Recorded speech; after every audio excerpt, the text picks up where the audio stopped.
이번 영상은 리딩 지저스 6권의 첫 번째 수업으로 바울 서신을 살펴보는 첫 시간입니다.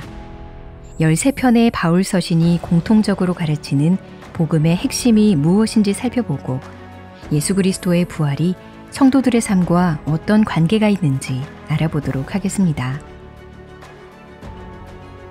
신약 성경의 많은 분량을 차지하는 바울 서신은 사도 바울이 여러 교회와 개인에게 보낸 편지입니다.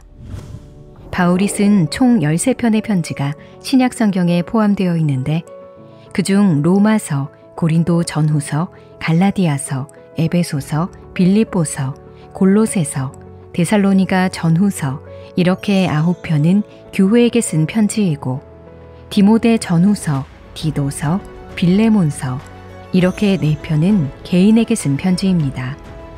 우리는 바울 서신을 통해서 초대교회의 모습을 이해하고 당시 교회와 성도들이 겪었던 문제들을 살펴보며 복음의 진정한 의미를 깨달을 수 있습니다. 그렇다면 13편의 바울 서신이 공통적으로 가르치는 내용은 무엇일까요?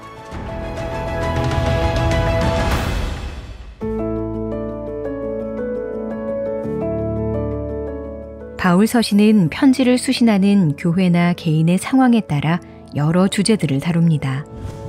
교회 내의 분열, 성적 부도덕, 우상에게 바친 음식을 먹는 문제나 성만찬과 예배의식, 거짓 교사나 이단, 참된 교회와 성도의 모습 등 교회 공동체와 성도의 삶에 대한 거의 모든 영역을 다루고 있습니다. 하지만 이런 다양한 주제들 가운데서도 핵심이 되는 내용이 있습니다. 그것은 바로 예수 그리스도의 죽음과 부활에 대한 메시지입니다.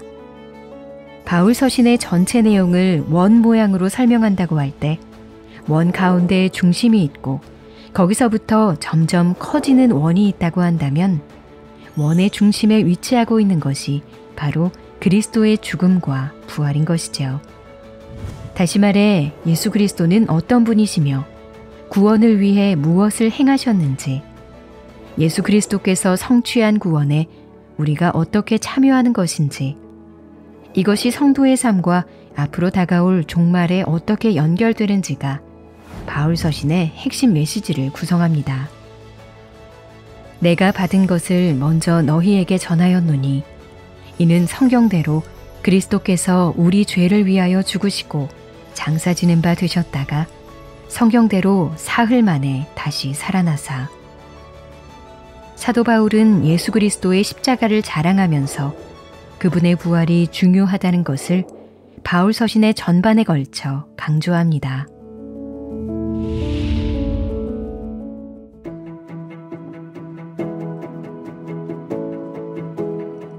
사도 바울이 편지를 보낸 교회들에게 있었던 심각한 문제 중 하나는 복음의 핵심을 왜곡하는 것이었습니다.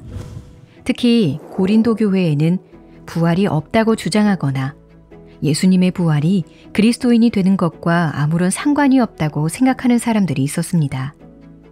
사도 바울은 그러한 주장에 동의할 수 없었습니다. 예수님의 부활은 그의 십자가와 마찬가지로 복음의 핵심을 이루는 것이기 때문입니다.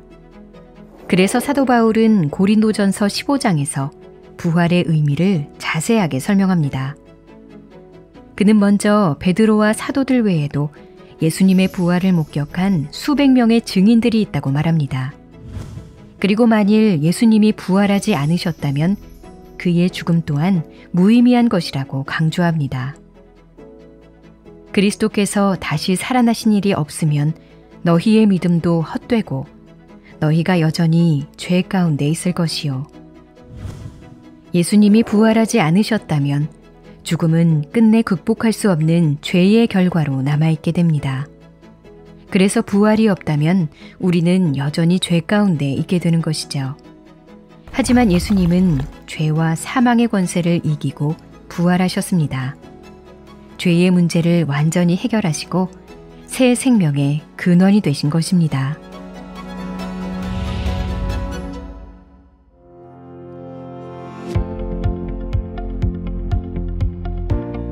예수 그리스도의 부활이 성도들에게 어떤 의미인지 더 깊이 이해할 수 있도록 돕는 표현이 있습니다. 바로 첫 열매입니다.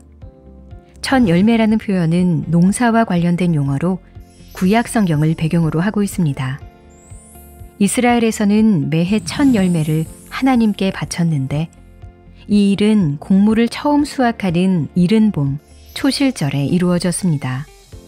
수확의 첫 분량을 하나님께 감사함으로 바치면서 첫 열매 이후에 있을 모든 열매가 하나님께 속해 있음을 고백하였습니다. 여기서 처음이라는 것은 단순히 가장 먼저 수확했다는 의미가 아니라 연결과 연합의 개념을 포함합니다. 첫 열매는 앞으로 있을 전체 수확의 일부인 것이죠. 따라서 첫 열매는 전체 수확과 분리해서 생각할 수 없습니다. 사도 바울은 바로 이 첫 열매라는 표현을 사용해서 그리스도의 부활을 설명합니다. 그러나 이제 그리스도께서 죽은 자 가운데서 다시 살아나사 잠자는 자들의 첫 열매가 되셨도다. 이는 첫 열매가 전체 수확과 연합되어 분리될 수 없는 것과 같이 예수님의 부활이 첫 열매이고 그와 연합된 성도들의 부활을 보증한다는 의미입니다. 즉, 역사 가운데 일어난 예수님의 부활과 미래에 있을 성도들의 부활은 따로 분리된 사건이 아니라 하나의 큰 수확처럼 동일한 사건에 속하는 연결된 이야기인 것이죠.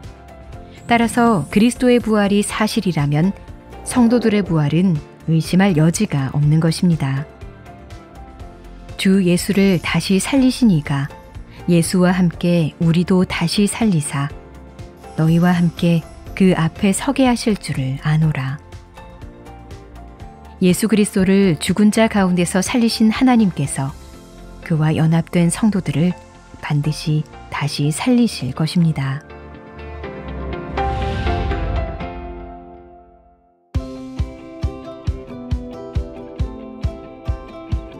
바울 서신에는 미래에 있을 성도들의 부활뿐만 아니라 과거와 현재로 성도들의 부활을 말씀하는 구절들이 있습니다.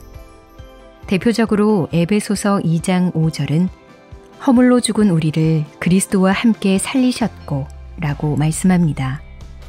그리스도를 믿는 성도들은 이미 죽음에서 생명으로 옮겨졌고 그리스도와 함께 부활의 삶이 시작되었다는 의미입니다.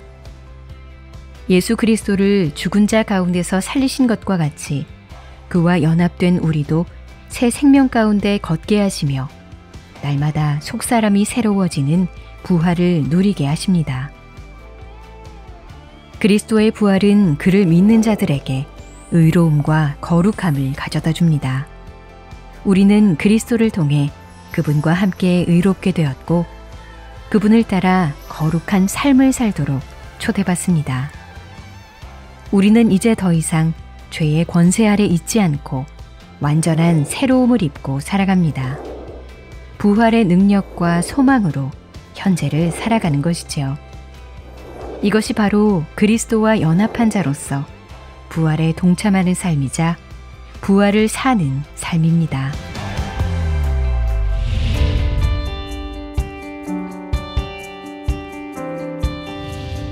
그리스도의 부활은 구약 성경에서부터 오랫동안 예언되고 전해진 하나님의 구원 계획입니다. 시편을 비롯한 구약의 여러 본문들이 그리스도의 부활을 예언하고 사도들과 증인들의 입을 통해 예수 그리스도의 부활이 증거됩니다. 바울도 한 사람의 증인으로서 성경대로 이루어진 예수 그리스도의 부활을 복음의 핵심으로 전합니다. 그리고 그리스도의 부활은 단순히 빈 무덤을 의미하는 것이 아니라 이를 믿는 모든 자들에게 새로운 생명과 소망을 가져다주는 능력의 사건입니다. 그리스도의 부활은 하나님께서 예수님이 죄가 없음을 선포하신 일이며 그리스도가 높아지는 동시에 죄인들을 의롭고 거룩하게 만들어주는 놀라운 사건입니다. 따라서 그리스도와 연합한 우리의 삶은 부활하신 그분과 함께 걸어가는 기쁨과 생명의 길입니다.